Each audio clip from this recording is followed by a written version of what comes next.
Hello, I hope everyone's doing well today. I'm your instructor, Jason Laundry. Today we're going to discuss the proper process for renovating a lawn in our local area here around Charlotte, North Carolina. Um, when planning to renovate a lawn, the first step you want to do is make sure you selected the proper grass.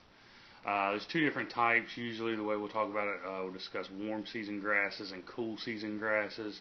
Warm season grasses would be your Bermuda grass, your zoysia grass, centipede, and St. Augustine. Um, cool season grasses would be your tall fescues, fine fescues, ryegrass, bluegrass, bentgrass, grasses of these natures.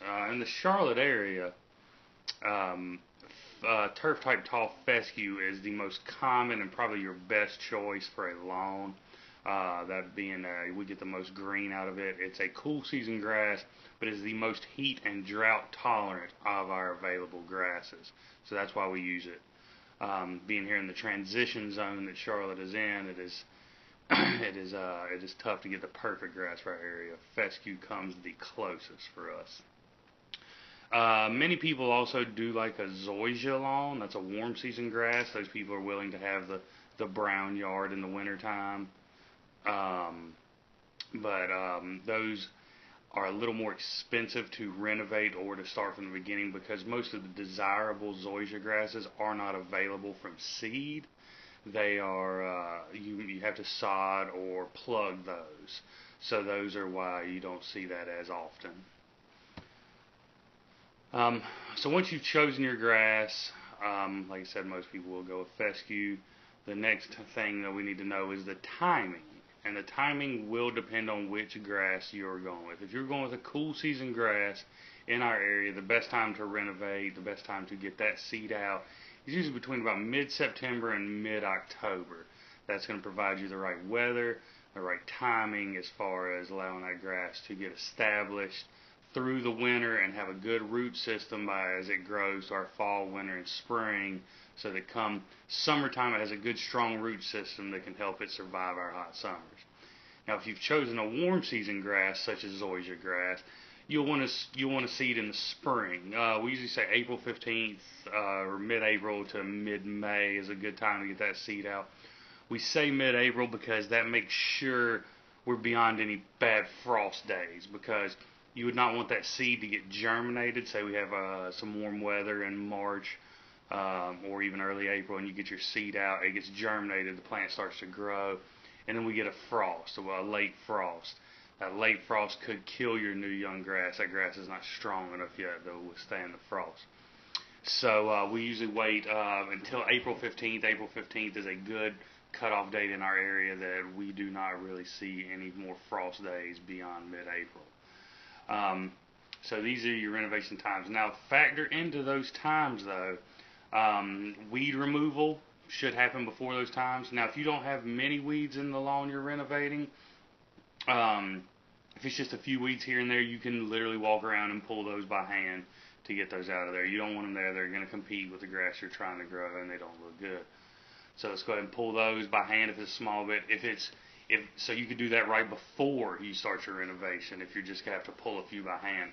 But if it's so much weeds that you're going to have to spray a herbicide or put out a granular herbicide, anything like that to treat, you got to allow a little more time, depending on what that herbicide says. Some of them you have to allow up to 6 weeks before you can put seed out.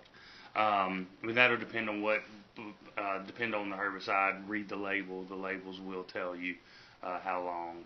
Some of them are 2 weeks, 4 weeks, 6 weeks. So take that into account, that you may have to work on those weeds, at the beginning of August, trying to kill the weeds out if you plan on renovating by mid-September. So do please take that into consideration. So now that you have selected your seed and we know our dates of when we're going to start, the next step here is the soil preparation. You need to make sure to prepare the good a seed bed, as we say. So you want to do that. Our goal is to get good seed to soil contact. So You look in any small bare areas, you want to take maybe a hard rake, a shovel, even turn that soil over, anything to get that soil loosened up where that seed can get kind of into that soil and do its job. If it's just hard, compacted soil sitting there, that seed sitting on top, that seed is not going to have a good time of rooting into it. So you want to kind of disturb it, loosen it up, make a good planting area. Now, larger areas, that already have thin grass on them, which most of us would have in that situation. You would have some grass, but it's pretty thin. The most common practice around our area is core aeration. You've probably seen core aerators run, or you've seen the after effects of them. They plug the little holes in the ground, leave the parts laying on the ground, leave the remnants of soil, the plugs that it has pulled, the cores. It leaves them laying on the ground from where the soil has been removed. So you want to run that core aerator over the entire area that you plan to seed, and that really loosens that soil up. It loosens the compaction and gives a place for seed to fall. And then you want to try and bust those cores up somehow. Sometimes you can do that with a mower, and the blade will chop them. A heavy piece of chain link fence that you could pull behind a mower or a small tractor, some of that. That would something to put a little weight to bust that soil up. So then you get a nice layer of soil on the top. Some seed will fall into those holes. That's great. That works too. So you get seed down in the holes. You get the soil on the top from those cores. So that's helped to create that good seed bed. So then also along with that soil preparation, now that we've opened our soil up, either by hand or with core aeration, you want to go ahead and get some fertilizer and possibly lime on the yard. That is all going to depend on hopefully soil test results. Hopefully you've taken a soil test, you see what your results are. But if you've not taken a test, we want to use like a starter type fertilizer.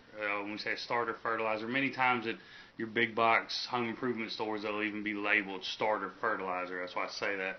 But what a starter fertilizer is that's of the 3 numbers on a fertilizer bag, and that would be that middle number is your highest number. That middle number is your phosphorus. That's what encourages a root growth. So that's why it's a starter fertilizer.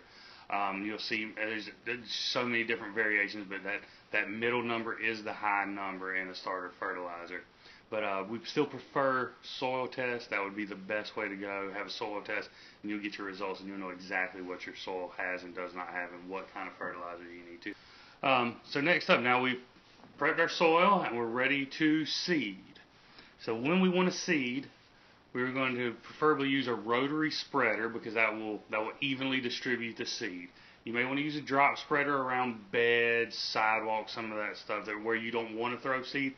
A drop spreader does not sling the seed. It literally, like it says, drops it straight down, so you don't have to worry about it throwing into your flower beds or wherever else.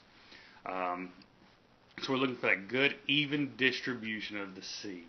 So what you want to do is you want to have your spreader set to put out half the seed that you plan on putting out. And then you'll be able to lay that seed out in straight rows, up and down, pushing your rotary spreader. Then you'll come back with the other half of the seed, and you'll run a perpendicular to that, run across that.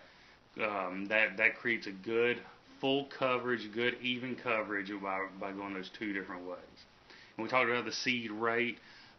Usually the recommended seed for renovation, the recommended rate for fescue is you want to put out 6 to 8 pounds of fescue seed per 1,000 square feet. And if you have a really bare yard with fescue, you may go a little higher on that. You could go rates up to 10 pounds of seed per 1,000 square feet with fescue if you have a really bare area that you're renovating. Another option we discussed, this one's more for the zoysia grass or Bermuda grass, would be plugging. Plugging is just like it sounds. It's little plugs of grass. What it is it's basically like little cups of sod almost. It's a cheaper way of doing it than sod, but it is still more expensive than seeding would be. The plugs, because zoysia grass, Bermuda grass, some of these grasses are a runner. They send out stolons and rhizomes that will fill in. You can plug and then fertilize them and allow them to grow in. So the way you usually do that is you almost lay out a grid pattern and plant your plugs 6 to 12 inches apart. I would say 12 inches should work for most people. Some people want to establish quicker. They can come closer together, plant them 6 inches apart, and then on that grid pattern, and watch them fill in. They will fill in. Now, understand with plugs, that is a live plant that you already have there. You must make sure to keep those moist. If those plugs dry out, they will probably die. They dry out very fast. They have very little roots to them, so they can dry out very fast. So you make sure to keep them moist so that you don't lose those plugs. And then obviously our last option for establishing a grass during a renovation would be sodding. The sod, everybody knows what we mean when we say sod. You've seen it done. Sod provides you that instant lawn. There's no waiting. It's just lay it out, and there's your nice, pretty lawn. Now that is the most expensive, and it's pretty labor intensive. If you've never laid sod, it's you're going to be tired. You're going to have a little sore back at the end of it, depending on if you're doing a large area. But it does look great at the end. But again, the instructions for laying sod, like everybody always says, green side up, and which is surprisingly, not everybody does that. Green side up, and you want to pull those seams together as tight as possible. You do not want to leave gaps in between your pieces of sod. Let's pull them together as tight as we can. And preferably, if you can, you want to stagger those seams. You don't want to line seams up all the way, like side to side.